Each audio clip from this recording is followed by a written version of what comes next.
The sound was relentless, the desperate, synchronized cries of 3 newborn babies. Rushing up the grand staircase of the billionaire's mansion, the new maid, Claire, expected to find a mother in distress. But when she threw open the nursery door, the horror of what she saw wasn't chaos. It was silence. The chilling, silent indifference of a mother, headphones on, ignoring the suffering of her own children just a few feet away. But before we dive into the full story, let me know where you're watching from and what time it is. Now subscribe to the channel and let's get started. Oh good, you're here. They're being impossible today. Deal with them, would you? Isabella Sterling said, removing her expensive headphones and standing up from the plush chair in the corner of the nursery. Claire Johnson stood frozen in the doorway, staring at the 3 red-faced, screaming babies in their cribs. The 4-month-old triplets were clearly hungry and uncomfortable, their tiny fists waving in distress. Isabella brushed past Claire without even glancing at her crying sons, her designer dress swishing as she walked away. Only 8 days into her new job, and Claire already faced a moment that would change everything. 1 week earlier, Claire had stood at the iron gates of the Sterling mansion in Greenwich, Connecticut, clutching her small suitcase. The enormous white house with its perfectly trimmed hedges and marble fountain looked like something from a magazine. "You must be Claire," a deep voice called out. Claire turned to see a tall man with salt and pepper hair and glasses walking toward her. Arthur Sterling, 45 years old and worth billions, looked like an ordinary dad in his button-down shirt and khaki pants. "Yes, sir. Claire Johnson. Thank you for this opportunity," she said, extending her hand. Arthur shook it firmly. "Welcome to our home. Let me show you around before you meet my wife and sons." As they walked through the mansion, Claire tried not to stare at the crystal chandeliers, marble floors, and priceless artwork. The house had 10 bedrooms, 8 bathrooms, a home theater, gym, and indoor pool. "Your main duties will include cleaning, cooking, and helping with the triplets," Arthur explained. "We have landscapers for outside and a weekly deep cleaning service, but we need daily help." Claire nodded eagerly. "I'm happy to do whatever is needed, Mr. Sterling." Arthur stopped at a closed door. "This will be your room. It has a private bathroom and is close to the nursery. Feel free to decorate it however you like." The bedroom was 3 times bigger than Claire's old apartment bedroom, with a queen-sized bed and a window overlooking the garden. "Thank you, sir. This is lovely," she said sincerely. "Please call me Arthur. Now, let's meet my wife and children." They found Isabella Sterling in the living room scrolling through her phone. At 32, Isabella looked like she had stepped out of a fashion magazine with her perfect blonde hair, flawless makeup, and slim figure. "Isabella, this is Claire, our new live-in help," Arthur said. Isabella barely looked up. "Hi. Arthur told me you have experience with children?" "Yes, I helped raise my younger sister after our parents passed away," Claire replied. "Good. The triplets can be a handful," Isabella said, returning to her phone. Arthur led Claire to the nursery, a stunning room with forest animals painted on the walls. 3 identical cribs with matching blue bedding were arranged in a row. High-tech baby monitors sat on a shelf and expensive toys filled a wooden chest. "Mason, Noah, and Liam are 4 months old," Arthur said proudly, approaching the cribs. "They're usually napping at this time." Claire looked at the sleeping babies, identical with their tiny button noses and wisps of dark hair. "They're beautiful," she whispered. Arthur beamed. "Thank you. We're very blessed." Later that evening, Claire called her sister Melissa from her new room. "The place is incredible, Mel. The job pays twice what I was making before," Claire said. "That's amazing. Does this mean you can help with Stanford?" Melissa asked, hope filling her voice. "Yes, I'll send money for your fall tuition next week," Claire promised. "Mom and Dad would be so proud of you getting into Stanford." "They'd be proud of you too, Claire, taking care of me all these years." Claire wiped away a tear. "I'm just glad I found this job. The Sterlings seem nice enough and the babies are adorable. Just don't work too hard, okay? Melissa said. I won't. Love you, sis. Love you too. Over the next week, Claire settled into a routine. She woke at 6 in the morning to prepare breakfast, cleaned the main rooms, did laundry, and helped with the triplets when asked. Arthur left for work early and returned late, while Isabella seemed to spend most of her time on her phone, at exercise classes, or having lunch with friends. Claire noticed something odd. Isabella barely interacted with the babies when Arthur wasn't around. But the moment he came home, Isabella transformed into the perfect mother, cooing at the triplets and taking endless photos of them for her social media accounts. Look how Noah smiled for me today, Isabella would say, showing Arthur a carefully staged photo. You're such a natural mother, Arthur would reply, kissing his wife's cheek. Claire kept her observations to herself. The job was too important to risk. Her sister's education depended on it. Then came the 8th day. Claire was dusting the hallway outside the nursery when she heard it. Not the usual fussing of babies, but desperate, prolonged crying. The kind that meant they had been crying for a long time. She hesitated outside the door. Isabella had given her a list of rules, including, "Don't enter the nursery unless invited when I'm with the babies." But the crying continued, growing more frantic. Claire knocked softly. "Mrs. Sterling? Is everything all right?" No answer, just more crying. Claire pushed open the door and found the 3 babies screaming in their cribs, faces red and tear-streaked. And there sat Isabella in the corner chair, expensive headphones over her ears, completely absorbed in whatever she was watching on her tablet. She wasn't sleeping or unwell. She was deliberately ignoring her children's distress. "Mrs. Sterling?" Claire said louder. Isabella looked up, annoyed at the interruption. She removed her headphones. "Oh, good, you're here. They're being impossible today. Deal with them, would you?" she said casually, standing and walking past Claire without a second glance at her babies. Claire stood in shock for a moment before rushing to the first crib. Baby Mason was soaking wet through his onesie, clearly uncomfortable in his diaper. Noah and Liam were just as distressed, all 3 showing signs of hunger and neglect. "It's okay, little ones," Claire whispered, lifting Mason first. "I'm here now." She quickly changed and fed each baby, singing softly to calm them. Their cries gradually subsided as their basic needs were met. As she rocked Liam, the last to settle, a disturbing thought formed in Claire's mind. The state of the babies suggested they had been crying for hours. The feeding schedule on the wall showed they had missed at least 2 meals, and Isabella's casual attitude indicated this wasn't a one-time occurrence. Claire looked around the beautiful nursery with its expensive decorations and state-of-the-art equipment. Everything looked perfect on the surface. But as she gazed down at the now peaceful face of baby Liam, she realized she had stumbled upon a troubling secret in this seemingly perfect household. How could a mother ignore her crying children? What happened when Claire wasn't around? And most importantly, what should she do now? Claire gently placed Liam back in his crib and watched all 3 babies, now calm and drifting to sleep. In just 8 days, she had grown attached to these innocent little boys. She thought of her sister Melissa, depending on her for tuition money. She thought of her parents, who had taught her to always do the right thing, even when it was difficult. As she tucked the soft blanket around baby Noah, Claire made a silent promise to these 3 helpless children. She would watch, she would document, and somehow she would protect them.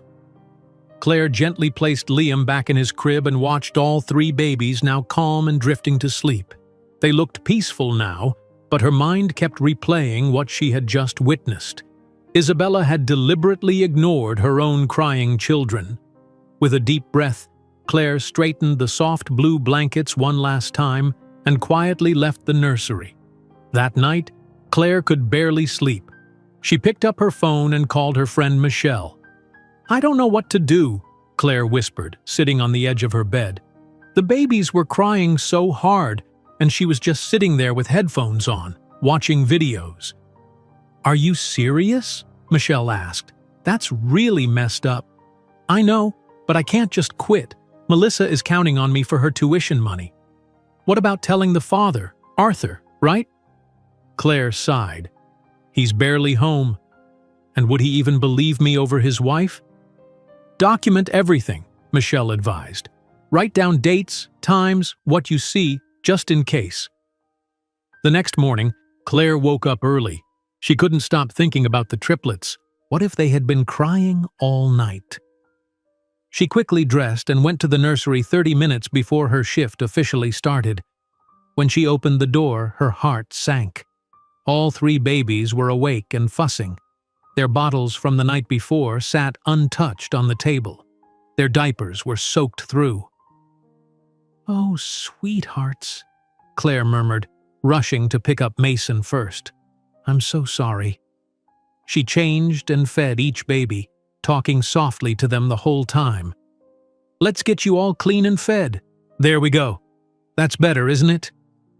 As the days passed, Claire started paying much closer attention to Isabella's behavior. She noticed a clear pattern. Isabella would leave the babies alone for hours. When Claire wasn't in the nursery, the triplets were often left crying. But whenever Arthur came home, Isabella transformed. "Look at my beautiful boys," Isabella would coo when Arthur walked in the door. She would pick up one of the babies and pose for photos. "I've been reading to them all day." "You're amazing," Arthur would say, kissing her cheek. "I don't know how you do it all." Claire would watch silently, her stomach twisting. The moment Arthur left the room, Isabella would immediately hand the baby to Claire. "Put him back in the crib," she would say. "I need to make some calls." Claire began changing her cleaning schedule. She found reasons to dust near the nursery, to organize the linen closet next door, to fold laundry within earshot of the babies. She started arriving early each morning and staying late each night. One afternoon, while Claire was washing dishes, she saw Isabella through the kitchen window. Isabella was sitting by the pool, scrolling through her phone while Mason cried in the baby swing beside her. Isabella didn't even look at him. Claire dried her hands and hurried outside. "Mrs. Sterling, I think Mason might be hungry. Would you like me to take him?" Isabella looked up, annoyed. "If it will make him stop that noise, then yes." Claire gently lifted Mason from the swing. His diaper was heavy and wet. "I'll change him too," she said quietly. Isabella didn't respond, already back to her phone. That evening, while preparing dinner, Claire heard Isabella talking to Arthur in the living room. "The babies were so good today," Isabella said. "Noah almost rolled over. I took a video to show you." Claire bit her lip. Noah had indeed almost rolled over while playing with Claire that morning. Isabella hadn't even been in the room. 2 weeks after the headphone incident, Claire received a worried call from her sister. "Claire, the tuition deadline got moved up," Melissa said, her voice tight with stress. "They need the first payment by next Friday or I lose my spot." "Don't worry," Claire assured her. "I get paid on Wednesday. I'll transfer the money right away." "Are you sure? It's a lot of money." "I'm sure. This job pays well. You focus on your studies. I'm handling the money part." After hanging up, Claire took a deep breath. She needed this job more than ever now. But every day she grew more concerned about the triplets. The babies were starting to recognize her. When Claire entered the nursery, they would wiggle with excitement. When she held them, they would calm immediately. Even Dr. Thompson, the pediatrician, noticed during their 5-month checkup. "They really respond to you," the doctor commented while examining Liam. Isabella, who had been typing on her phone, looked up sharply. That night, Claire decided to try a gentle approach. She found Isabella alone in the living room. "Mrs. Sterling?" Claire began carefully. "I know taking care of triplets must be overwhelming." Isabella raised an eyebrow but didn't speak. "I saw a flyer for a mother's support group in Greenwich," Claire continued. "Many women experience struggles after having babies. It's very normal to need help." "You're the help, not a therapist," Isabella cut in, her voice ice cold. Know your place. Claire stepped back. I'm sorry, I just thought, don't think, clean, that's what I pay you for. Isabella stood up and walked away, leaving Claire standing alone. The next day, Claire found a note on her bed listing 10 new cleaning tasks. The message was clear: stick to being the maid. But Claire couldn't ignore what was happening. She started spending every spare moment with the triplets. She would arrive 30 minutes early to feed them breakfast. During her lunch break, she would read them stories. After finishing her cleaning duties, she would stay late to give them baths and rock them to sleep. The babies thrived under her care. They gained weight steadily. They smiled more. They began reaching for toys and babbling. One evening, while Claire was singing softly to Noah, she overheard Isabella on the phone in the hallway. "These babies have completely ruined my body," Isabella complained to someone. "And Arthur expects me to be happy about it. Do you know I can't even wear my favorite dresses anymore?" Claire held Noah closer, her heart breaking for these innocent babies who deserved so much more. When Arthur was working late one night, Isabella announced she was too tired to do the baby's bedtime routine. "You handle it," she told Claire. "I need my sleep." Claire gladly took over. She bathed each baby gently, dressed them in clean pajamas, and read them "Good Night, Moon."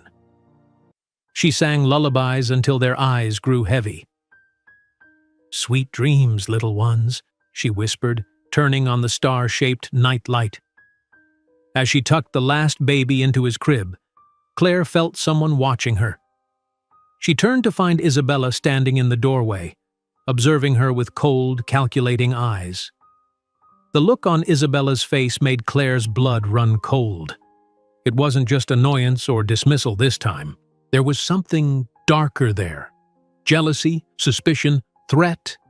In that moment, Claire understood that her growing bond with the triplets wasn't just noticed. Isabella saw it as a challenge, and Claire suddenly felt very vulnerable, caught between her attachment to these helpless babies and the power of the woman who could end her employment with a single word.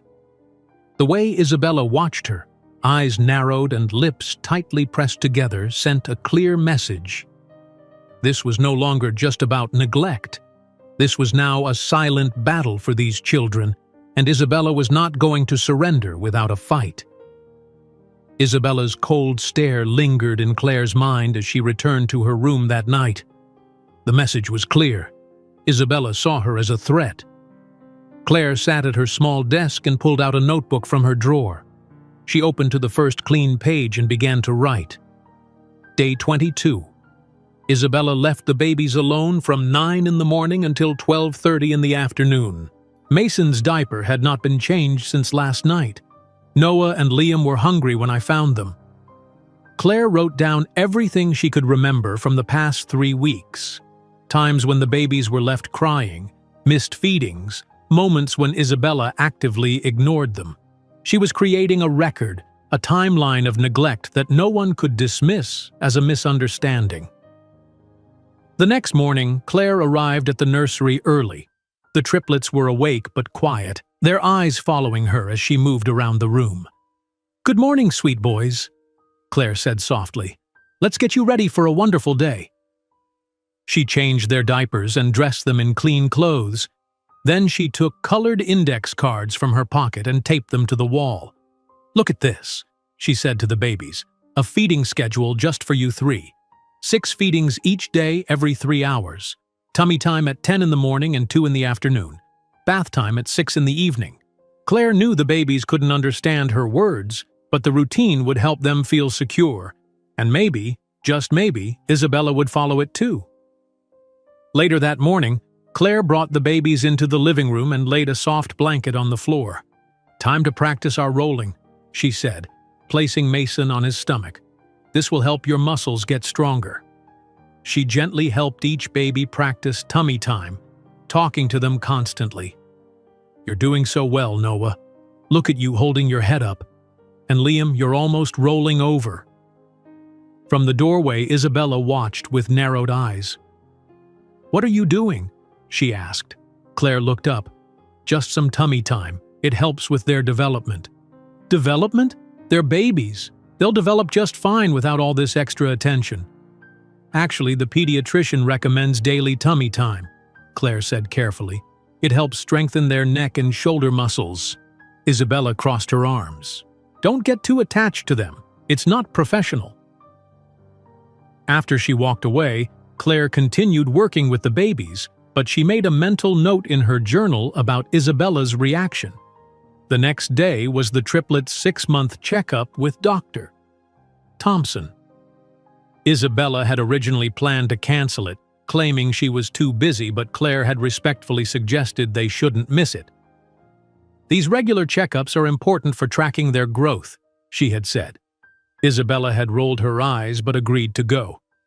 At the doctor's office, Dr. Thompson weighed and measured each baby. Her eyebrows raised in pleasant surprise. They're all gaining weight beautifully, she said. Their muscle tone has improved since last month, too. Isabella was scrolling through her phone. That's nice. Dr. Thompson continued her examination. They're very responsive. Look how they track objects with their eyes, and Mason is trying to sit up already. When Isabella stepped out to take a call, Dr. Thompson turned to Claire. You have quite a way with them, she said quietly. It's unusual for triplets to be gaining weight so consistently. You must be very attentive. Claire smiled. I just follow the schedule and make sure they get what they need. Dr. Thompson's knowing look told Claire she understood more than she was saying. Well, whatever you're doing, keep it up. They're thriving. That brief moment of validation gave Claire strength. When they returned home, she added more notes to her journal and continued her care routine with renewed dedication. Over the next few weeks, the babies continued to develop. Claire created flashcards with colors and shapes to show them during playtime. She read to them every day and played music to stimulate their senses. She took them outside for fresh air when the weather was nice. But as the babies responded more and more to Claire, Isabella's hostility grew. Claire would finish cleaning a room only to find it mysteriously messed up again an hour later. Items would go missing, and Isabella would suggest Claire had misplaced them. One morning, Claire found the living room in disarray after she had cleaned it the previous evening. I thought you cleaned in here yesterday, Isabella said, feigning confusion. I did, Claire replied. Everything was in order when I finished at 9 last night. Well, it's a mess now. Clean it again, please, and be more thorough this time. These small acts of sabotage continued daily. Claire documented each one in her journal, along with Isabella's continued neglect of the triplets. Then came the call from Melissa that added even more pressure. Claire, I hate to ask for more money, Melissa said, her voice small. But the housing costs are higher than we expected, and I need to buy some expensive textbooks. Claire's heart sank. She was already sending most of her salary to her sister. How much do you need? Another $500, I'm so sorry. Don't worry, Claire assured her. I'll make it work. After hanging up, Claire looked at her bank account. She could send the money, but it would leave her with almost nothing for herself. Still, Melissa's education had to come first. That evening, Claire got a rare chance to speak with Arthur alone while Isabella was taking a bath. He was in his office, reviewing papers. Excuse me, Arthur, Claire said. Do you have a moment? He looked up and smiled. Of course, Claire. What can I do for you? Claire took a deep breath. I wanted to talk about the triplets. I've been spending a lot of time with them, and I've noticed… Yes. Isabella mentioned you've been very hands-on, Arthur interrupted.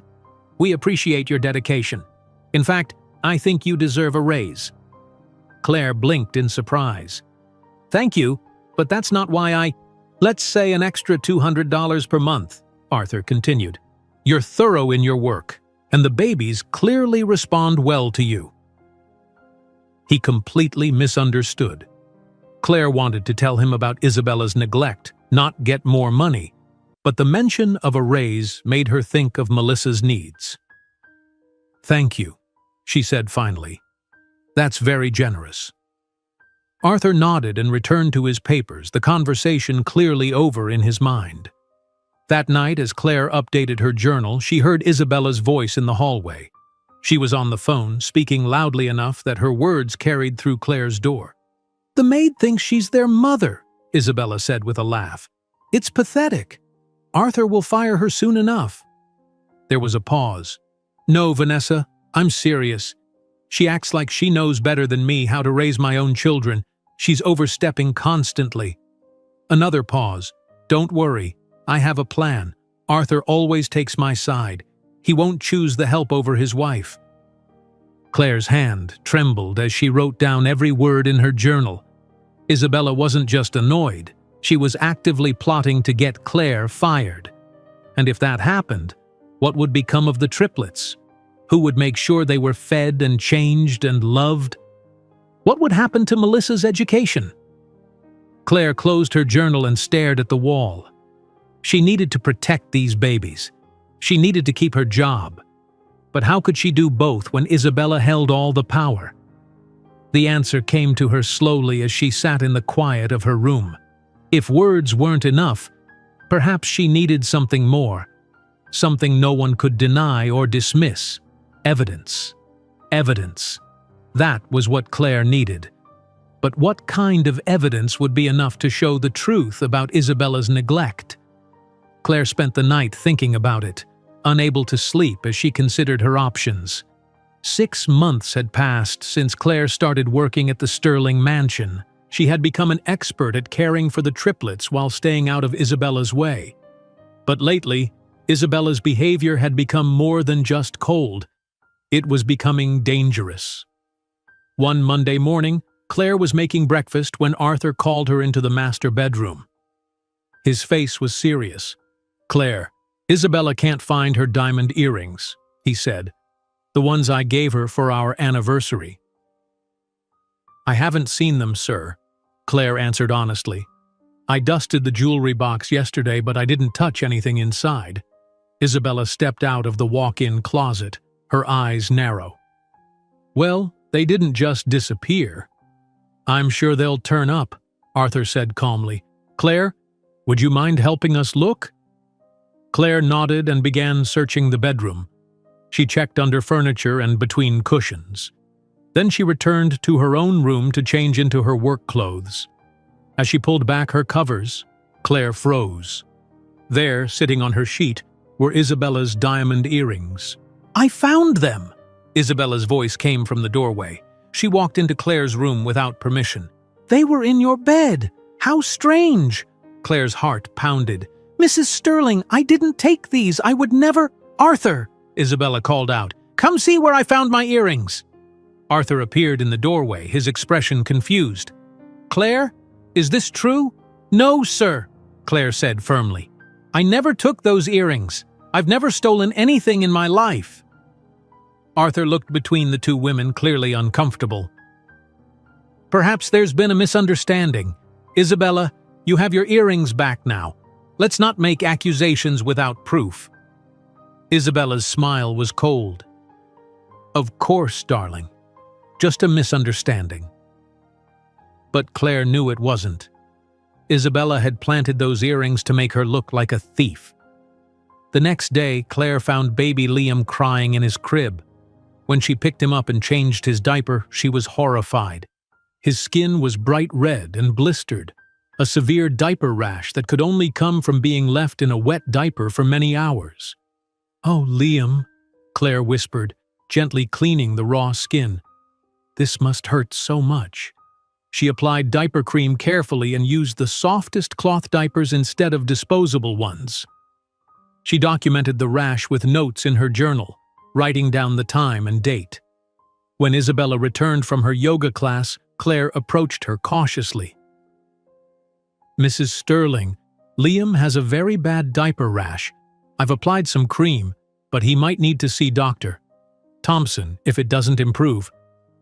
Isabella barely looked up from her phone. "He's fine. Babies get rashes." "This one is quite severe," Claire persisted. "He seems to be in pain." Isabella finally looked at Claire, her eyes cold. "I don't recall hiring you as a nurse. Just change him and keep him quiet." Later that day, while Claire was treating Liam's rash again, Isabella walked in unexpectedly. "What are you doing?" she demanded. "Applying the medicated cream for Liam's rash," Claire explained. "It needs to be done several times a day." Isabella crossed her arms. "I don't recall giving you permission to make medical decisions for my children." "I'm just trying to help him feel better," Claire said. "I don't need your help," Isabella snapped. "I'm their mother. You're overstepping, Claire. Again." The next morning, Claire was signing for a grocery delivery when she realized the delivery person was the same woman who had come several times before. "Hi, I'm Julia," the woman said, handing Claire the receipt. "You're always the one who signs for these baby supplies, aren't you?" Claire nodded. "Yes, I help care for the triplets." Julia glanced around. "Where's the mom in all this? I've been delivering here twice a week for months, and I've never seen her take a single package of diapers or formula." Claire hesitated, unsure how to answer without saying something inappropriate. Julia seemed to understand the silence. "Hey, I get it. Not my business. But those babies are lucky to have someone who cares enough to make sure they have what they need." "Thank you," Claire said softly. It felt good to have someone notice, even a stranger. As Julia left, she turned back. "Same time Friday? I'll bring extra wipes. Those triplets must go through them fast." Claire smiled. "That would be great. Thank you, Julia." That small interaction gave Claire strength. She wasn't alone in seeing the problems in this house. That evening at dinner, Arthur made an announcement that sent fear through Claire's heart. "I'm expanding the company to Asia," he said, cutting his steak. "I've been in talks with investors in Tokyo and Singapore. It will mean more travel for me, at least for the next year." Isabella's eyes lit up. "That sounds exciting, darling. How often will you be gone?" "Probably a week or two each month," Arthur replied. "It's a big opportunity for the company." Claire watched Isabella's face. There was a small smile forming at the corners of her mouth. More time without Arthur meant more time the babies would be alone with their neglectful mother. "Will you need me to adjust my schedule when you're traveling?" Claire asked carefully. Arthur shook his head. "No need. Isabella has everything under control here. Right, honey?" "Of course," Isabella said sweetly. "The boys and I will be just fine." Later that night, Claire called Dr. Thompson with a question. "Dr. Thompson, this is Claire Johnson from the Sterling House. I have a question about treating diaper rash." "Hello, Claire," the doctor said warmly. "What's happening?" Claire explained Liam's rash without directly blaming Isabella. "It seems quite severe. I've been applying the cream, but I'm worried it might need more treatment." "It sounds like he needs to be changed more frequently," Dr. Thompson said. "Babies shouldn't develop rashes that severe if they're being changed regularly." "I understand," Claire said. "I'll make sure to check more often." There was a pause on the line. "Claire," Dr. Thompson said carefully, "is everything else okay with the babies?" Claire wanted to tell the truth, but she worried about breaking confidentiality. "They're growing well. They respond to voices and toys now." "That's good," the doctor said. "And the parents?" "Mr. Sterling works long hours," Claire said. "Mrs. Sterling is busy with her own activities." "I see," Dr. Thompson replied. "Call me any time if you have concerns, Claire, for any reason." The next day, Claire found a note from Isabella listing numerous failures in her cleaning duties. Rooms that weren't properly dusted, floors that weren't well vacuumed, laundry that wasn't folded correctly. Claire knew her work was good. These were more attempts to undermine her.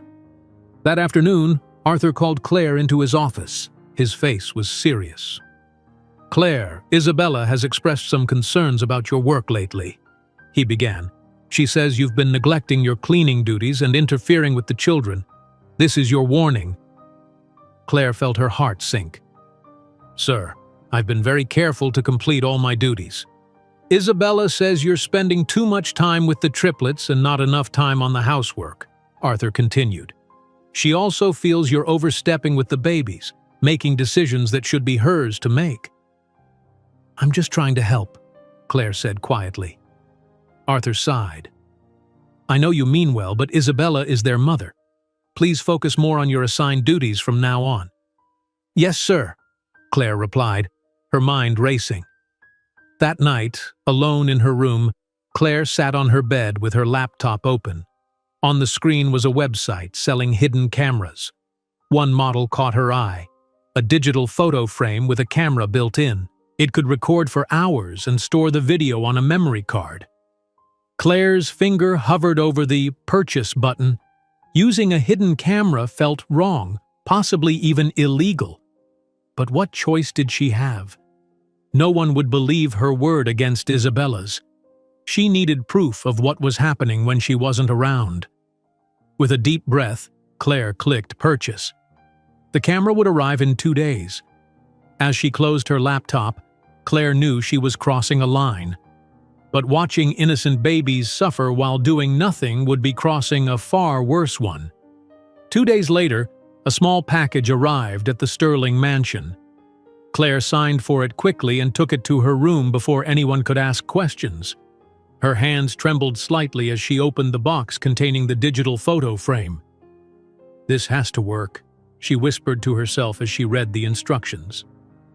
The camera was hidden behind the frame's black border, completely invisible unless you knew exactly where to look. It could record for 8 hours on a single charge and store everything on a memory card. Claire loaded the frame with family photos she had copied from the living room albums, pictures of Isabella and Arthur on their wedding day, vacation photos, and several recent images of the triplets. She wanted the frame to look natural in the nursery, something no one would question. That afternoon, while Isabella was at her weekly hair appointment, Claire set up the frame on the nursery bookshelf. She positioned it carefully to capture the entire room, especially the 3 cribs. When Isabella returned home, Claire decided to be direct about the new addition. Mrs. Sterling, she said while they passed in the hallway, I put a digital photo frame in the nursery with some family pictures. I thought the babies might enjoy seeing familiar faces while they play. Isabella barely glanced at her. Whatever, just don't move anything else around. Of course not, Claire replied, relieved that Isabella didn't seem suspicious. The next morning, Claire woke up early to check that the camera was working properly. She turned it on and verified that the tiny red light indicated it was recording. Then she went about her regular morning routine, preparing breakfast and tidying the living room. At 9:30, Isabella came downstairs dressed in designer workout clothes. I need you to run some errands today, she said, handing Claire a list. The dry cleaning needs to be picked up. Then go to that specialty grocery store in Stamford for my protein powder, only that specific brand. After that, pick up my prescription at Greenwich Pharmacy. Claire looked at the list with growing concern. These places were spread across town. It would take hours to complete all these tasks. Will you be okay with the triplets that long? Claire asked carefully. Isabella's eyes narrowed. They're my children. I think I can handle them for one afternoon without your help. Of course, Claire said quickly. I just meant they've been a bit fussy lately. They'll be fine, Isabella said dismissively. I want you to leave right after you finish the breakfast dishes. Before leaving, Claire quietly entered the nursery where the babies were having their morning nap. She checked each one, making sure they were comfortable, and then activated the camera. Her heart was pounding as she left the house. The errands took longer than expected. The dry cleaner had a long line. The specialty store in Stamford was crowded with weekend shoppers. As Claire waited at the pharmacy for Isabella's prescription, her phone buzzed with a text message. While you're out, pick up my special face cream from Sephora at the mall. Claire's stomach tightened. The mall was in the opposite direction. Isabella was clearly trying to keep her away from the house as long as possible. I'll try, but it might make me very late getting back, Claire texted in response. Just do it, came the reply. Claire rushed through the final errands, skipping lunch to save time. By the time she pulled back into the Sterling driveway, more than 3 hours had passed. She hurried inside, carrying the shopping bags. The house was strangely quiet. Too quiet. Claire put down the bags and went straight to the nursery. The sight that greeted her made her heart sink. All 3 babies were clearly in distress. Mason and Liam were crying weakly, as if they had been crying for so long they had nearly exhausted themselves. Noah had cried himself to sleep, his face still red and tear-stained. All 3 had soaked diapers and showed signs of hunger. "Oh, my sweet boys," Claire whispered, rushing to pick up Mason first. "I'm so sorry I was gone so long." She quickly changed and fed each baby, singing softly to calm them. As she worked, she glanced at the digital photo frame still recording on the shelf. Had it captured what she needed? Isabella didn't appear until Claire had all 3 babies clean, fed, and calm. "You're finally back," Isabella said, strolling into the nursery in a fresh outfit, her hair perfectly styled. "Did you get everything?" "Yes," Claire replied, struggling to keep her voice neutral. "Everything on the list." "Good. I'll be by the pool if you need me." Isabella walked out, without even glancing at her children. Claire spent the rest of the day caring for the triplets, giving them extra attention to make up for the neglect they had experienced. She played with them on the floor mat, read them stories, and held them close. All the while, the camera continued recording, documenting how much time Isabella spent with them, which was virtually none. That night, after the babies were asleep and Isabella and Arthur had gone to bed, Claire removed the memory card from the digital frame and took it to her room. With shaking hands, she inserted it into her laptop and pressed play. The footage started with Claire leaving the nursery that morning. For 20 minutes, the babies slept peacefully.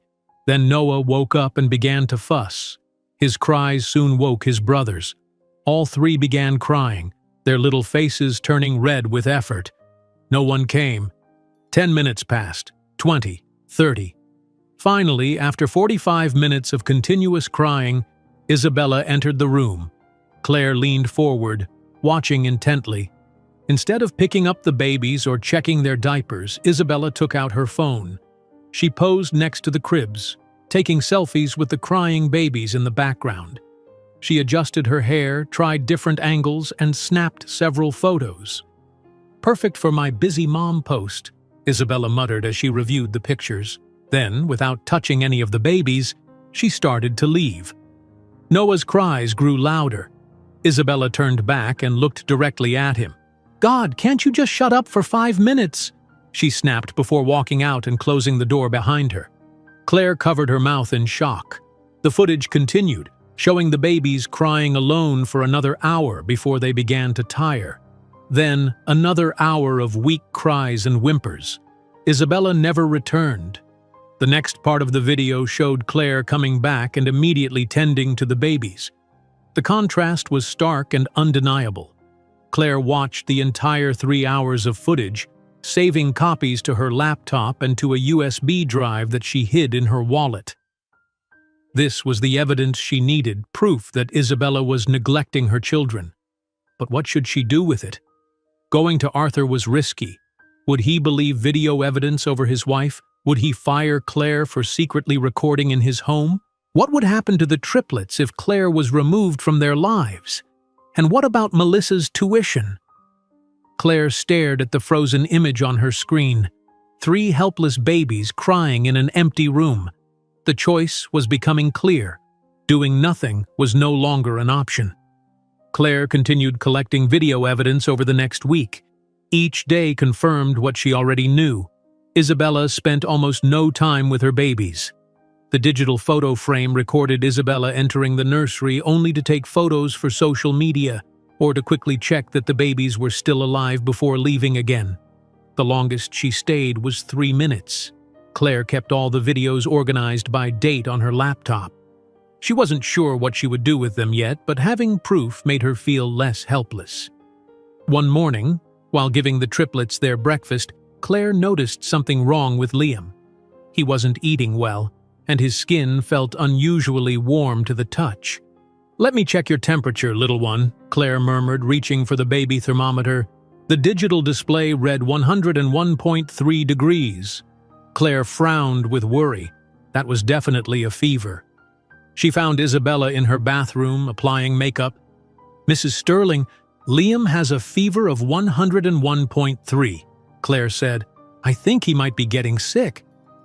Isabella barely looked away from the mirror. "Babies get fevers all the time. Give him some infant Tylenol." "I think we should call Dr. Thompson," Claire suggested. "He seems really uncomfortable." "I have an important lunch meeting I can't miss," Isabella said, applying lipstick. "It's just a little fever. He'll be fine." Claire hesitated. "Should we tell Mr. Sterling?" "Arthur is in meetings all day. Don't bother him with this," Isabella replied firmly. "Just handle it." Claire returned to the nursery and gave Liam the correct dose of infant Tylenol. She texted Arthur anyway. "Liam has a fever of 101.3. Just letting you know. I've given him Tylenol." The automatic reply came immediately. "In meetings until 5 p.m. We'll check messages later." Throughout the morning, Claire monitored Liam closely. She kept him hydrated and comfortable, but by noon she grew more concerned. His temperature had risen to 102 degrees despite the medicine. He was becoming less responsive and refused his bottle. Claire called Isabella 3 times, but each call went straight to voicemail. She left messages. "Liam's fever is getting worse. Please call me back." By 2 in the afternoon, Liam's temperature had climbed to 103 degrees. He was lethargic, his eyes glassy, and his breathing seemed faster than normal. Claire tried Arthur again, but still got his automatic reply. "This is an emergency," Claire whispered to herself. She called Dr. Thompson's office. "Greenwich Pediatrics, how can I help you?" The receptionist answered. "This is Claire Johnson from the Sterling household. I need to speak with Dr. Thompson about baby Liam. It's urgent." After a brief wait, Dr. Thompson came on the line. "Claire, what's happening with Liam?" Claire explained the situation: Liam's rising fever, his lethargy, his refusal to eat. "I can't reach either parent," she finished. "I don't know what to do."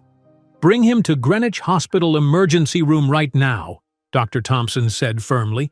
"A fever that high in a 6-month-old needs immediate attention. I'll call ahead so they're expecting you." "Thank you," Claire said, relief in her voice. "We'll leave right away." Claire quickly packed a small bag with diapers, formula, and a change of clothes.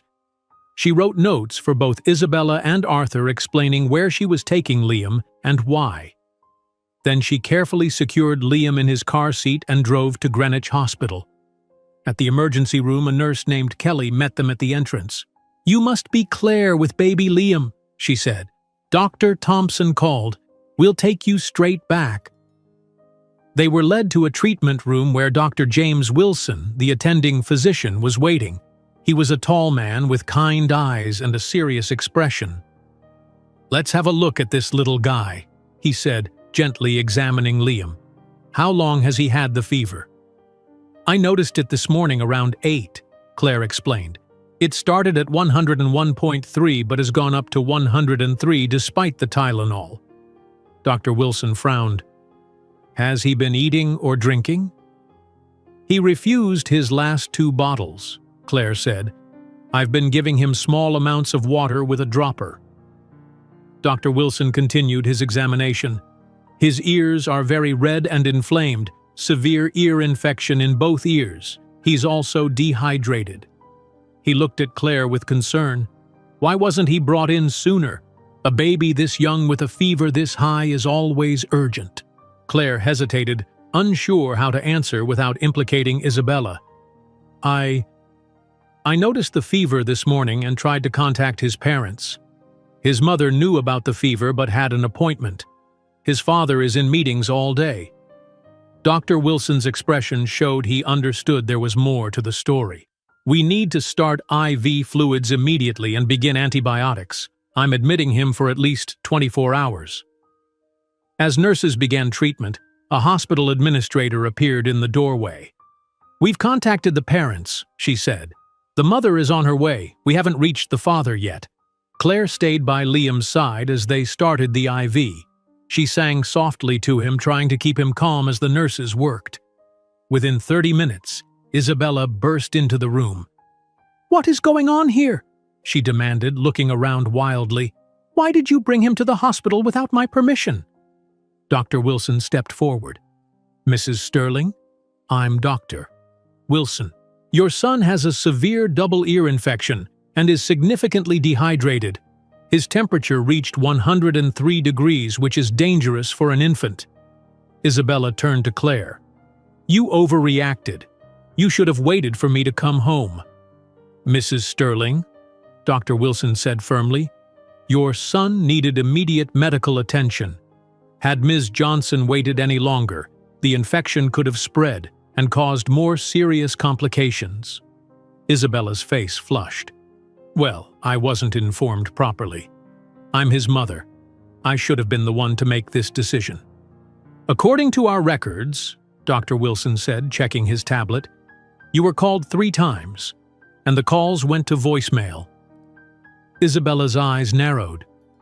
"I was in an important meeting. She's supposed to be watching them while I manage the household." She pointed at Claire. "That's literally her job." Dr. Wilson gave Isabella a skeptical look. "Right now, our priority is treating Liam. He'll need to stay overnight for IV antibiotics and fluids." "Overnight?" Isabella looked shocked. "That's completely unnecessary. I want to take him home now." "I'm afraid that's not possible," Dr. Wilson said. "Your son is seriously ill." Their conversation was interrupted when Arthur appeared in the doorway looking worried and out of breath. "What happened? Is Liam okay?" he asked, rushing to the hospital bed. "Mr. Sterling," Dr. Wilson began, "your son has a severe ear infection and dehydration. We're treating him with antibiotics and IV fluids." Arthur looked at his son, then at Claire, then at Isabella. "I just got all the messages. Why didn't anyone call me earlier?" "I tried," Claire said quietly. "Your phone was on auto-reply." "I told her not to bother you with a little fever," Isabella said quickly. "Then she panicked and brought him here without asking me. She's completely overreacted and wasted everyone's time." Dr. Wilson cleared his throat. "Actually, Mr. Sterling, your son's condition is quite serious. Ms. Johnson made the right call bringing him in when she did. Had this infection been left untreated much longer, it could have led to more dangerous complications." Arthur looked between the doctor and his wife, confusion crossing his face. For the first time, he seemed to notice the tension in the room, the way the medical staff was looking at Isabella with barely concealed disapproval. "Thank you, Claire," Arthur said finally, "for taking care of Liam when we couldn't." Isabella's face hardened. "She's just doing her job, Arthur. No need to thank her."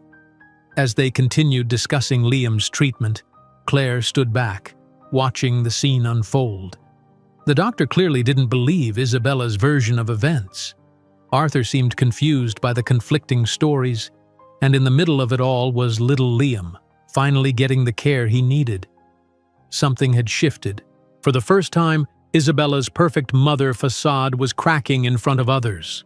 The truth was beginning to emerge, one small piece at a time. The drive home from Greenwich Hospital was silent. Arthur drove with both hands gripping the steering wheel. Isabella stared out the passenger window. Claire sat in the back beside Liam's car seat, gently touching his forehead to check his temperature. Liam had spent 24 hours in the hospital receiving antibiotics and fluids. His fever had finally broken that morning, and Dr. Wilson had agreed he could go home as long as they continued his medication and brought him back if his condition worsened. When they arrived at the mansion, Arthur did something unexpected. "I'll take Liam," he said, carefully lifting the car seat. "Isabella, could you prepare his medication schedule? Claire, would you check on Mason and Noah, please?" Claire nodded and hurried inside to the nursery where the other 2 babies had been cared for by a temporary sitter Arthur had hired. Later that evening, after all 3 babies were settled, Claire overheard Arthur and Isabella talking in the kitchen. "I canceled my trip to Chicago tomorrow," Arthur said. "I think I should stay home for a while." "That's completely unnecessary," Isabella replied. "Everything is under control here." "Our son was in the hospital, Isabella. That doesn't seem like under control to me." "Babies get sick, Arthur. You're overreacting just like Claire did." Claire quietly walked away, not wanting to be caught eavesdropping, but she felt a small spark of hope. Arthur was finally seeing cracks in the perfect family picture Isabella had created. Over the next few days, Arthur's behavior changed noticeably. He came home from work early each day.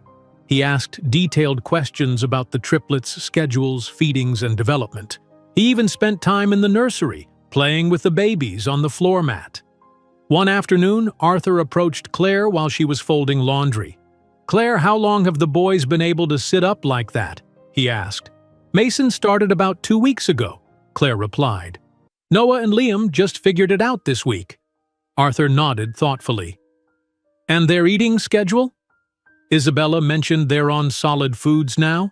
"Yes, they started rice cereal last month. Now they're trying pureed vegetables. They seem to like sweet potatoes the best." Arthur smiled. "I've missed so much being at the office all day." Isabella watched these interactions with growing displeasure. When Arthur was looking, she became the perfect mother, cooing at the babies, taking photos, asking Claire about their needs. But when Arthur wasn't present, her cold demeanor returned. One morning, Claire overheard Isabella on the phone in the living room. "He's acting so strange since the hospital," Isabella said to someone. "Coming home early, asking questions about the babies. It's like he doesn't trust me anymore." There was a pause. "No, I think it's that Maid. She's turning him against me, I'm sure of it. You should see how she acts with the triplets, like she's their mother instead of me." Another pause. "Don't worry, I have a plan." That evening, Isabella pulled Arthur aside in his home office. Claire couldn't hear what they were saying, but their voices were intense. When they emerged, Isabella looked smugly satisfied, and Arthur appeared troubled. The next morning, Isabella approached Claire in the kitchen. "Arthur and I need to talk to you," she said. "In his office." "Now." Claire followed Isabella to Arthur's office, her heart pounding. Arthur was sitting behind his desk, looking uncomfortable. "Claire," Isabella began, "Arthur and I have been discussing your role here, and we've noticed some concerning behavior." Arthur shifted in his chair but didn't speak. "You've become emotionally unstable," Isabella continued. "You're unhealthily attached to our children. You overstep your boundaries constantly." "I'm just trying to take good care of them," Claire said quietly. "That's not your job," Isabella snapped. "You're the maid, not their mother. I am their mother." Arthur finally spoke. "Claire, Isabella has expressed some serious concerns about your behavior. She feels you're interfering with her relationship with the triplets." "Arthur, Claire began. "Let me finish," Arthur said. "This situation has become complicated. Isabella thinks—" "We've decided to terminate your employment," Isabella interrupted. "Effective immediately." Claire felt the blood drain from her face. "Mr. Sterling, is this true?" Arthur looked at his wife, then back at Claire. His expression was unreadable. "Isabella has very strong feelings about this.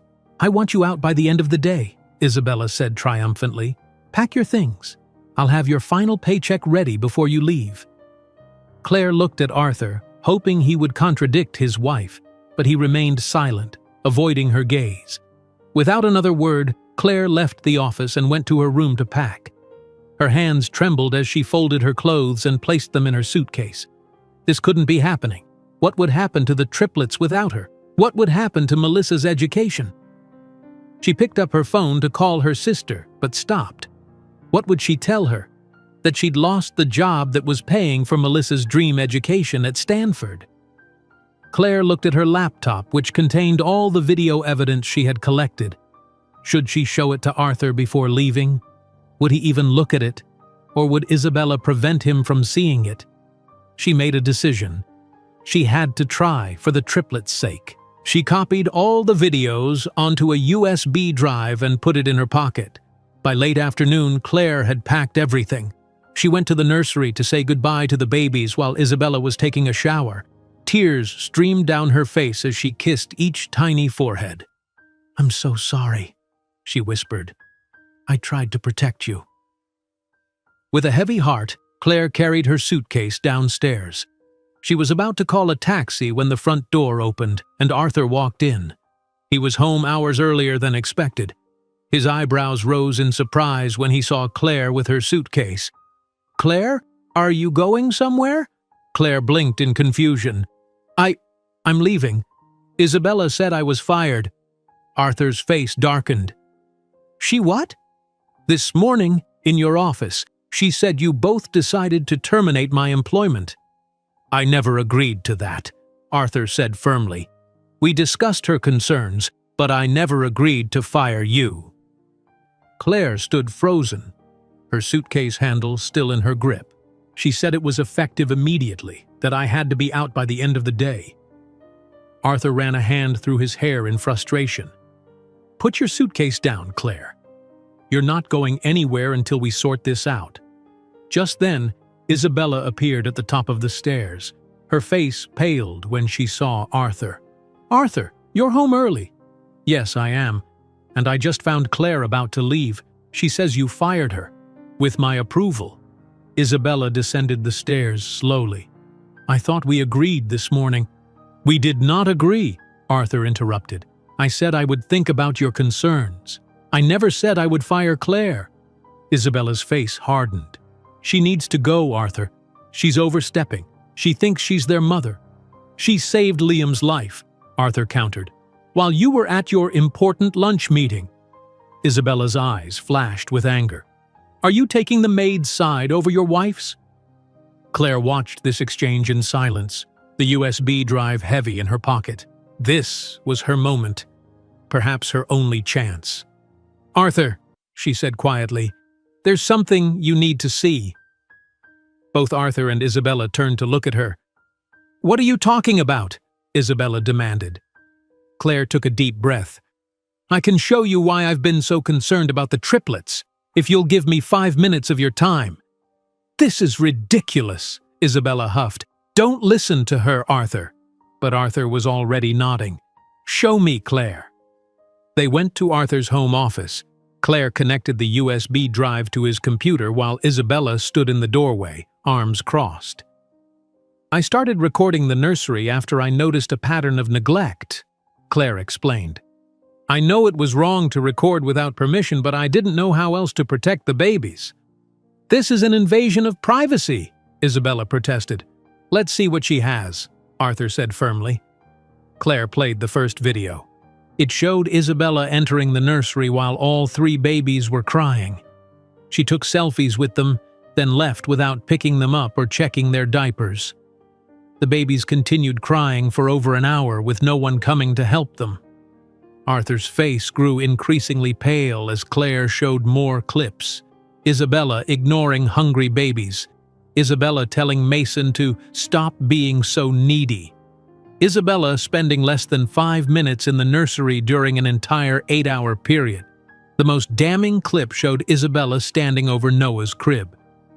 "You 3 ruined my body and my life," she said coldly to the crying baby.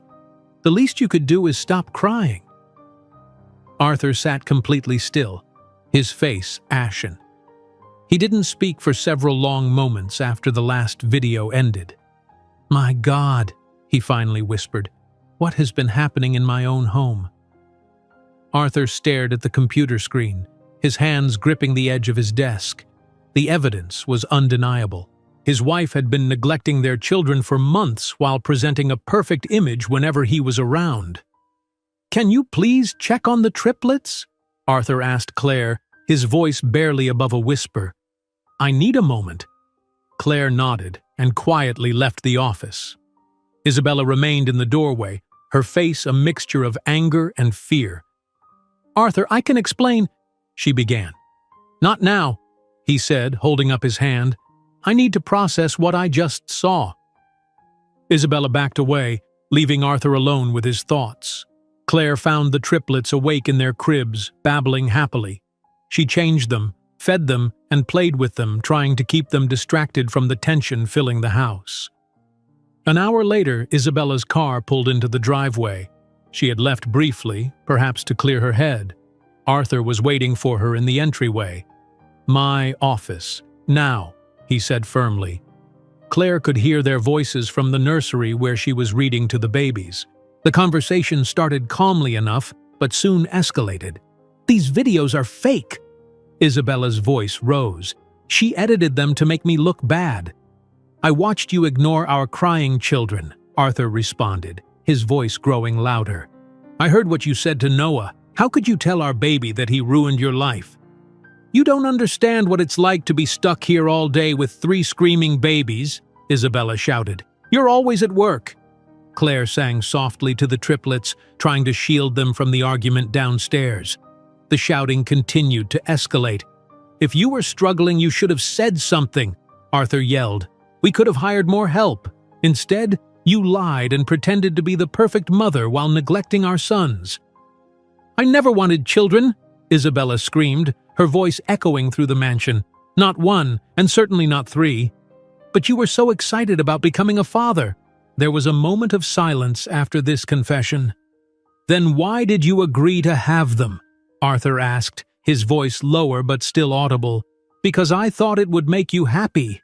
I thought it would secure our marriage." "By lying to me? By pretending to be someone you're not?" "You were always at work," Isabella cried. "What was I supposed to do with 3 babies by myself?" "Ask for help," Arthur shouted. "Tell me the truth, not abandon innocent children who depend on you." The argument continued, their voices rising and falling as accusations flew. Claire heard Isabella crying, then yelling again, then trying to turn the blame on Claire. "She spied on me. She invaded our privacy. She's been trying to steal my children from the beginning." "She protected our children when you wouldn't," Arthur responded. "When I wouldn't, because I was too blind to see what was happening." Around midnight, the house finally fell silent. Claire had put the triplets to bed hours ago, but she stayed in the nursery, afraid to leave them alone amid such chaos. The nursery door opened slowly and Arthur appeared in the doorway. His eyes were red-rimmed and he looked exhausted, but there was a new resolve in his expression. "Claire," he said quietly, "I owe you an apology. And much more than that, I owe you my gratitude." Claire stood up from the rocking chair. "I'm sorry for recording without permission. I just didn't know what else to do." Arthur shook his head. "You did what was necessary to protect my children. I was the one who failed them. I was so busy at the office that I didn't see what was happening in my own home." He walked to the cribs and gazed down at his sleeping sons. "Isabella is leaving tomorrow morning. She's going to her mother's house in Boston."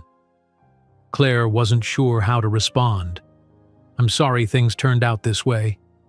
"Don't be," Arthur said. The truth needed to come out. He turned to face her. "I have a question for you, Claire. Would you consider staying here but in a different role?" "What do you mean?" "Not as a maid," Arthur explained. "I want to create a new position for you, house manager and educational consultant for the triplets.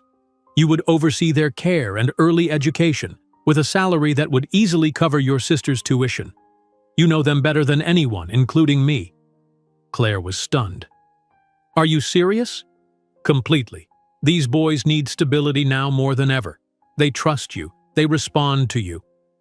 Arthur ran a hand through his hair. "And honestly, I need your help. I have a lot to learn about being a father." "I would be honored," Claire said sincerely. "I care about them so much." "I know you do. That's why you're perfect for this role." Arthur glanced at his watch. "It's late. Get some rest. Tomorrow will be a difficult day." The next morning, Claire woke to the sound of drawers opening and closing.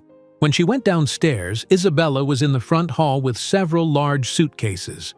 Arthur stood nearby, his expression neutral. "You're not taking any of the baby pictures?" Arthur asked. "What would I do with them?" Isabella replied coolly. Arthur handed her an envelope. "These are my conditions. If you want any kind of relationship with the triplets in the future, you need to get professional help. Real therapy, not just spa retreats. Any visitation will be supervised until I'm confident you won't harm them emotionally." Isabella took the envelope without opening it. "My lawyer will contact yours." "This isn't about money, Isabella. This is about our sons." Isabella's face softened slightly, the first genuine emotion Claire had seen from her. "I never meant to hurt them, Arthur. I couldn't be what they needed. What you needed." "I know," Arthur said quietly. "That's why you need help." Isabella nodded, then walked past Claire without acknowledging her. Arthur followed her outside to the car. They spoke briefly by the driver's door, their words inaudible from the house. Claire watched from the window as Isabella's car disappeared down the long driveway. When Arthur returned inside, his face showed the weight of everything that had happened, but also a new determination. "Now we rebuild," he said to Claire. "But first, I need to learn how to be a real father to my sons." Claire nodded. "We'll figure it out together." Arthur glanced toward the stairs. "Are they awake yet?" "They should be soon. They usually wake up around 7. "Perfect." Arthur rolled up his sleeves. "Can you teach me how to make their morning bottles? I want to feed them myself." "Of course," Claire said, leading him to the kitchen. "It's really simple once you know the steps." As they prepared the bottles together, Claire felt the household shifting into something new. The mansion that had once felt like a beautiful but cold showcase was transforming. The triplets would grow up in a home where they were truly seen and heard, not just photographed for social media. The path forward wouldn't be easy. Arthur had a lot to learn about parenting. Isabella would need serious help before she could have a healthy relationship with her sons. And Claire was stepping into a role she never expected. But for the first time since she arrived at the Sterling mansion, Claire felt hope, not just for herself and her sister's future, but for 3 little boys who deserved all the love and attention in the world. Arthur's determination to learn parenting skills was just the beginning of a remarkable transformation at the Sterling mansion. The morning after Isabella left, Arthur made a phone call that changed everything. "I need to speak with the board immediately," he said into his phone, pacing in his office while Claire fed the triplets. "Yes, I understand it's short notice." Later that afternoon, Arthur gathered his executive team via video conference and made his announcement. "I'm taking a 1-month leave of absence," he told them firmly. "My family needs me right now. Thomas will act as interim CEO until I return." Several board members protested, mentioning upcoming deals and meetings. "The triplets are my priority," Arthur said. "For too long, I've put the company first. That ends today." When he ended the call, Arthur looked lighter, as if he'd set down a heavy burden. "I haven't taken a day off in 5 years," he told Claire. "It's time I learned how to be a father." Claire smiled. "The boys will love having you around." Arthur's first week at home full-time was filled with new experiences. He learned how to change diapers, prepare formula at the correct temperature, and soothe fussy babies. Claire guided him patiently through each task. "You're doing great," she encouraged as Arthur successfully changed Noah's diaper for the first time without help. "I can't believe how much I've missed," Arthur said, gently securing the tabs. "All these little moments." One morning, Claire found Arthur in his home office with a measuring tape and notepad. "What are you doing?" she asked. "I want to put a play area here," Arthur explained, gesturing to the corner. "I can move my desk to the window, add a soft mat and some toys. That way I can work and watch them at the same time when I go back to the office." Claire helped him create a colorful, safe space with a padded mat, low bookshelves filled with board books, and baskets of age-appropriate toys. Arthur beamed with pride when they finished. "This is perfect," he said. "Now they'll always have a place with me, even when I'm working." 3 days later, Arthur returned from Greenwich Community Center with a stack of papers. "I signed up for a parenting class," he announced. "It meets twice a week. The instructor says it's unusual for fathers of infants to attend, but I don't care. I need to learn everything I can." Claire nodded approvingly. "That's wonderful, Arthur." Together, they created a communication board in the kitchen, a large whiteboard with color-coded sections for each baby's schedule, milestones, and needs. They updated it daily, ensuring they both knew exactly what was happening with the triplets. Mason tried sweet potatoes today. He loved them, Claire wrote one evening. Noah smiled at his reflection in the mirror for 5 minutes, Arthur added the next day. Liam babbled Baba repeatedly at breakfast, Claire noted later that week. As the triplets reached 7 months old, their personalities became more distinct. Mason was constantly reaching for new toys and trying to crawl. Noah watched everything carefully before attempting new skills. Liam smiled at everyone and made happy sounds whenever someone talked to him. One morning, while Arthur and Claire played with the babies on the living room floor, Mason suddenly stayed upright on his own. "Look!" Arthur exclaimed. "He's sitting up by himself." They both cheered, and Mason's face lit up with pride before he toppled sideways onto the cushion they had placed next to him. "That was amazing, Mason," Claire said, clapping her hands. Arthur took out his phone and recorded Mason's next attempt. "I want to document all these moments," he said. 2 weeks after Isabella's departure, Arthur called Claire into his office. On his desk lay a stack of legal documents. "These formalize your new position," he explained. "House manager and educational consultant for the Sterling children. The salary is 3 times what you were making before, plus health insurance and a retirement plan." Claire gasped when she saw the figure. "Arthur, this is too much." "It's not enough," Arthur replied firmly. "You saved my children, Claire. You deserve this and more." That evening, Claire called her sister with the good news. "Mel, you don't have to worry about tuition or housing costs anymore," Claire said, her voice breaking with emotion. "I can cover everything now."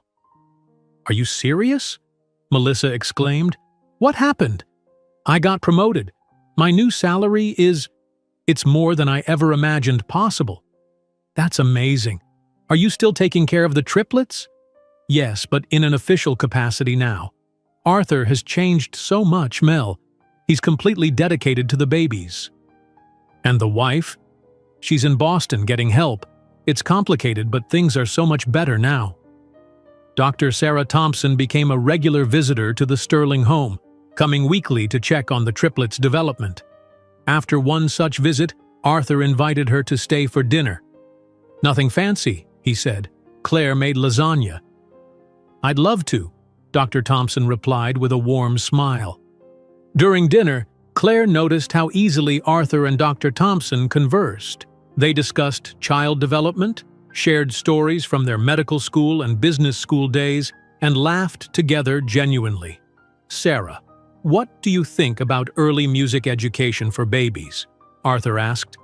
"It's wonderful for brain development," she replied.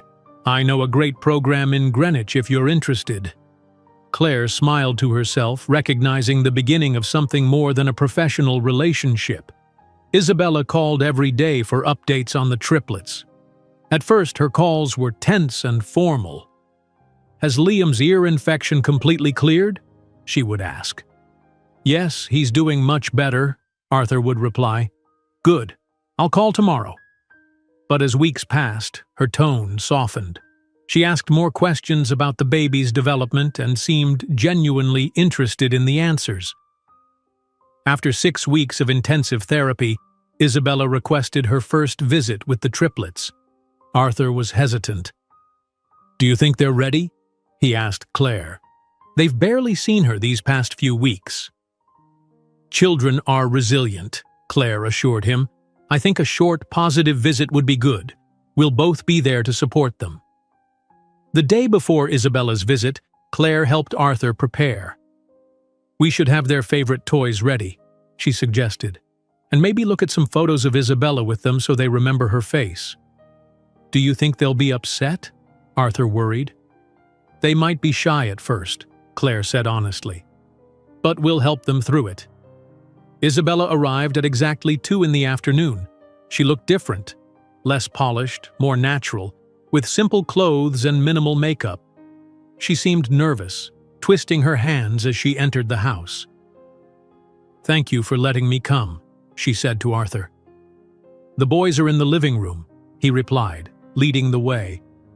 When Isabella entered the room, all 3 babies stared at her with blank expressions. None of them smiled or reached for her the way they did with Claire and Arthur. Claire saw the pain flash across Isabella's face. Instead of becoming angry or defensive, Isabella sat on the floor a short distance from the babies. "Hello, boys," she said softly. "I know you don't remember me very well. That's okay." She took a small bag from her purse and pulled out 3 soft toy animals. "I brought these for you, one for each of you." The babies watched curiously as she placed the toys on the floor between them. Mason was the first to reach for one, examining the blue elephant with interest. "He likes it," Arthur said, breaking the tension. Isabella smiled slightly. "I'm glad." For the next hour, Isabella slowly reconnected with her sons. She didn't force interaction but followed their lead. When Liam crawled toward her, she beamed with joy. When Noah remained distant, she respected his space. Claire stayed in the background, only stepping in when a baby needed immediate attention. She made sure the visit remained positive for everyone. Near the end of the visit, Arthur and Isabella sat on the couch watching the triplets play. "They've grown so much," Isabella said. "They change every day," Arthur agreed. "Mason is trying to pull himself up on furniture now." "He always was the adventurous one," Isabella remarked, surprising both Arthur and Claire with this insight. As Isabella prepared to leave, she turned to Claire. "Thank you for taking such good care of them when I couldn't." Claire nodded, touched by Isabella's sincerity. "They're wonderful boys." After Isabella's car disappeared down the driveway, Arthur sighed with relief. "That went better than I expected." "She's really trying," Claire noted. "That's a good sign." "Thank you for helping make the visit successful," Arthur said. "You knew exactly how to keep everyone comfortable." That evening, Claire watched from the bathroom doorway as Arthur confidently gave the triplets their bath. He handled all 3 babies with ease, something that would have terrified him just weeks ago. He knew which baby liked extra bubbles and which one needed a specific rubber duck to feel happy. He had learned each child's preferences and needs.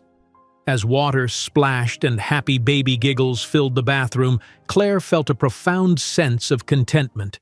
The Sterling household had transformed from a cold, perfect-looking showcase into a real home filled with love and laughter. Claire realized that sometimes families aren't born, they're built, piece by careful piece, through crisis, courage, and choice. She had found her place in this newly formed family, helping 3 little boys and their father create something beautiful from broken beginnings. 6 months passed quickly. The seasons changed from winter to spring, and now summer sunshine bathed the Sterling estate. The backyard, once a perfectly manicured but unused space, had been transformed. A colorful playground with soft rubber flooring stood in the center. Shade trees sheltered a picnic area. Bright balloons and a banner reading "Happy First Birthday" decorated the garden fence. Today was a special day. The triplets were turning 1 year old. "Is the cake table set up properly?" Arthur asked, straightening the blue tablecloth for the 3rd time. Claire laughed. "Everything is perfect, Arthur." "Relax." He smiled sheepishly. "I want their first birthday to be special." "It will be," Claire assured him. "They won't remember the decorations, but they'll feel the love surrounding them." The past 6 months had brought incredible changes to the Sterling household. Arthur had returned to work, but with completely different priorities. He had arranged a home office and reduced his hours, making sure he had breakfast and dinner with his sons every day. The triplets were thriving, walking with assistance, babbling constantly, and showing secure attachment to both Arthur and Claire. The doorbell rang, and Claire went to answer it. Melissa stood on the doorstep, her Stanford University backpack slung over her shoulder. "Mel!" Claire hugged her sister tightly. "I'm so glad you made it." "I wouldn't miss meeting these famous triplets," Melissa said, returning the hug. "My last final was yesterday, so the timing was perfect." Claire led her sister through the house to the backyard. "Arthur, this is my sister Melissa." Arthur shook her hand warmly. It's wonderful to finally meet you. Claire talks about you all the time." "Thank you for everything you've done for her," Melissa said sincerely, "and for letting me stay here during my break." "This is your home too now," Arthur replied. The doorbell rang again and more guests arrived. Dr. Sarah Thompson came bearing 3 identical teddy bears wearing doctor coats. She immediately went to help Arthur arrange the food. "The fruit platter goes here," she said, taking it from his hands. Their fingers touched, and they shared a warm smile. Their relationship had blossomed over the past months, moving from professional to personal with ease. Julia, the grocery delivery person who had become a friend, arrived with an enormous box of diapers tied with a bow. "Most practical gift ever," she announced with a laugh. "Trust me, you still need these." Claire introduced Julia to Melissa. Julia was the first person who noticed something wasn't right at the house, even before I admitted it to myself. "I just thought it was weird that the maid was always the one receiving the baby supplies," Julia explained. "A mother of triplets should at least occasionally sign for a diaper delivery, right?" As they chatted, the sound of a car pulling into the driveway caught everyone's attention. Claire saw Arthur straighten his shoulders slightly. "Isabella's here," he said quietly. Isabella entered the backyard carrying 3 beautifully wrapped gifts. She looked healthier than she had 6 months ago. Her face had softened, her expressions more genuine. Weekly therapy sessions had helped her address her narcissistic tendencies and resentment toward motherhood. "Thank you for inviting me," she said to Arthur. "They're your sons too," he replied simply. Claire brought out the triplets, who were dressed in matching but different colored outfits, Mason in green, Noah in blue, and Liam in yellow. At 1 year old, they were active and curious. Mason pushed a walking toy confidently across the patio. Noah carefully examined every balloon within reach. Liam smiled and waved at each guest. Isabella approached them cautiously. "Hello, boys, happy birthday." The triplets looked at her with interest but not fear. Her weekly supervised visits had gradually built a relationship, not the deep bond they had with Arthur and Claire, but a growing connection. "I brought presents," Isabella said, setting the gifts on the table. As the party progressed, Claire watched the interactions with joy. Melissa got down on the grass to play with the babies, clearly enchanted by them. Dr. Thompson and Arthur stood close together, his arm occasionally brushing hers. Isabella found moments to connect with each baby, helping Noah open a gift, clapping when Liam took a few steps holding her finger, smiling at Mason's antics. When it was time for cake, Arthur gathered everyone around the table. He placed a small, frosting-free cake in front of each baby. "Ready?" he asked Claire. "Ready," she confirmed, camera in hand. 1, 2, 3, happy birthday, boys." Everyone chorused. The triplets stared at their cakes in confusion until Mason plunged his hand into his, causing everyone to laugh. Noah carefully touched his frosting with one finger, then tasted it cautiously. Liam smashed both hands into his cake with delight. "They have such different personalities," Isabella remarked to Claire. "They always have," Claire replied, "even as tiny babies." Isabella nodded. "I see that now. I wish I had noticed sooner." After cake and presents, Arthur gathered everyone in a circle. He cleared his throat, looking suddenly emotional. "I want to thank all of you for being here today," he began. "This past year has been transformative. 6 months ago, this household was broken. My sons were not getting the care and love they deserved, and I was too blind to see it." He looked at Claire. 1 year ago, this was a silent nursery. The babies had everything money could buy, but they were missing what they needed most: attention, consistency, love. Claire, you gave my sons a voice when no one was listening. You taught me that real parenting isn't about perfect photos or appearances. It's about showing up, even when it's hard. Claire felt tears in her eyes as Arthur continued. "Sarah, you saw what was happening and offered support without judgment. Julia, you questioned things when others wouldn't. Melissa, Your education inspired Claire to stay strong through difficult times. Arthur turned to Isabella last. And Isabella, I commend your courage in facing your struggles and working to build a healthier relationship with our sons. That takes real strength. Isabella nodded, her eyes glistening. These 3 little boys have taught me more about life and love than 20 years in business ever did, Arthur concluded, and I'm grateful to each of you for being part of our journey. As the afternoon wound down, guests began to leave. Isabella said goodbye to each baby, promising to see them next weekend. Dr. Thompson stayed to help clean up, working alongside Arthur with comfortable familiarity. Melissa pulled Claire aside. I can't believe this is your life now. You seem so happy here. I am, Claire said.